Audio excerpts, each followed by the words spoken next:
ప్రారంభమైన 5 నెలలకే 11,200 కోట్ల భారీ బడ్జెట్తో నిర్మించిన నోయిడా ఇంటర్నేషనల్ ఎయిర్పోర్ట్ను వరద నీరు ముంచెత్తింది.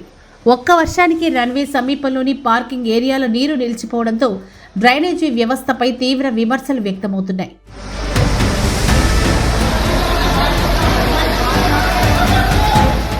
గ్రేటర్ నోయిడాలోని జేవర్ వద్ద ఉన్న ఈ అంతర్జాతీయ విమానాశ్రయం ప్యాసింజర్లు వెళ్లే టెర్మినల్ నుంచి పార్కింగ్ ఏరియాను కలిపే మార్గంలో భారీగా నీరు నిలిచిపోయింది. దీంతో ప్రయాణికులు తీవ్ర ఇబ్బందులు పడ్డారు. దీనికి సంబంధించిన వీడియో సోషల్ మీడియాలో విపరీతంగా వైరల్ కావడంతో ఎయిర్పోర్ట్ యాజమాన్యం స్పందించింది. తక్కువ సమయంలో పడిన భారీ వర్షం వల్ల నీరు చేరిందని, కేవలం 30 నిమిషాలను క్లియర్ చేశామని, విమాన సర్వీసులకు ఎలాంటి ఆటంకం కలగలేదని వివరణ ఇచ్చింది.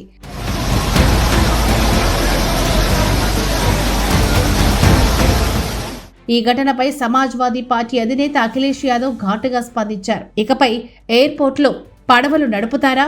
బీజేపీ ప్రభుత్వం ఎక్కడుంటే అక్కడ భారీ అవినీతి ఉంటుంది అంటూ ఎక్స్ వేదికగా విమర్శలు గుప్పించారు. మరోవైపు నెటిజన్లు కూడా స్పందిస్తూ ఇది అవినీతి కాదు, డ్రాప్ చేయడానికి వచ్చిన వారు ఈత కొట్టడానికి కట్టిన స్విమ్మింగ్ పూల్ ఫెసిలిటీ అంటూ సెటైర్లు వేస్తున్నారు.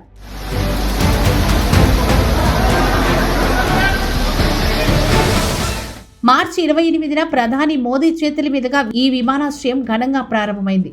జూన్ 15 నుంచి కమర్షియల్ ఫ్లైట్స్ కూడా ఇక్కడ మొదలయ్యాయి. అయితే కాస్త వర్షానికి ఇలాంటి పరిస్థితులు ఎదురవడంపై విమర్శలు వెల్లువెత్తుతున్నాయి.